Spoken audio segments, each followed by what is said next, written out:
It's Andy here from FTTV Boxing with young prodigy George Liddard off a fantastic KO win at the Johnny Fisher Alan Babbage press conference. Before we get to that, tell us about the last fight. Cracking win.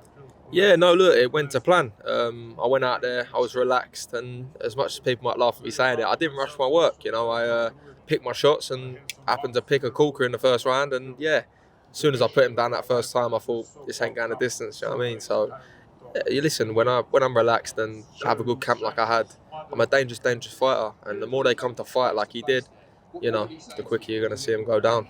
Exactly, and it was back to KO ways as well, because there was a couple of fights where you'd gone the distance, and it was, you know, was it when it caused a little bit of confidence issue, but you got some great pedigree behind you. Yeah, look, I think when you go the distance a couple of times, it's never amazing. You know what I mean? You don't want to put on performances. There was some things in camp that didn't quite, you know, I didn't have the best of camps. Had a little bit of trouble in my hand at times, but look, no excuses. I got the win. Still look good regardless.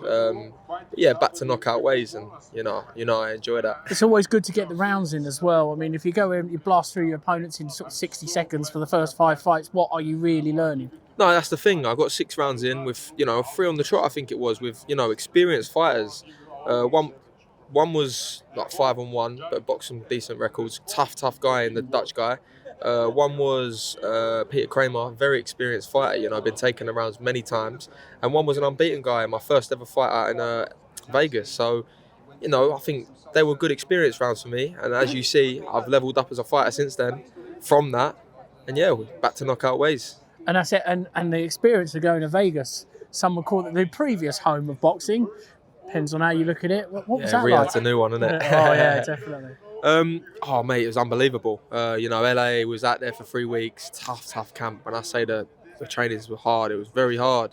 And we had to adjust. You know, there was time away from family, time away from home, and you know, for a young fighter, that's a lot. And it's good experience early in my career, and I've come through it with a win. And yeah, I think I've grown.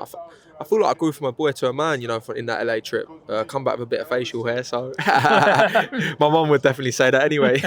Grew up all that time. Yeah. So let's talk about the next fight. Fighting under a friend of ours, Johnny Clark. You were doing his show in Brentwood, right next door to your home. What's it feel like? Oh, it's amazing. You know, I took the fight before this July 6th card was announced. I wanted to box close to home. And Brentwood, you can't get no closer. It's the closest I'll ever box to home. So it's going to be good to have a lot of family, a lot of friends, you know, all my people out there watching me, fighting close to home, and, you know, after party sorted after. So get the knockout, get the win, however we do it, and then, yeah, celebrate with my family and friends after. Oh, well, enjoy that. Yeah. Who's picking up the bar tab? I ain't made it that much yet. I know I boxed at Vegas, but wait till our main event. We'll hold you to that. Well, I'll tell you what, George, always a pleasure to speak to you. We love and can't wait to see it. Top man. Thank you, Andy. Cheers, buddy. Cheers.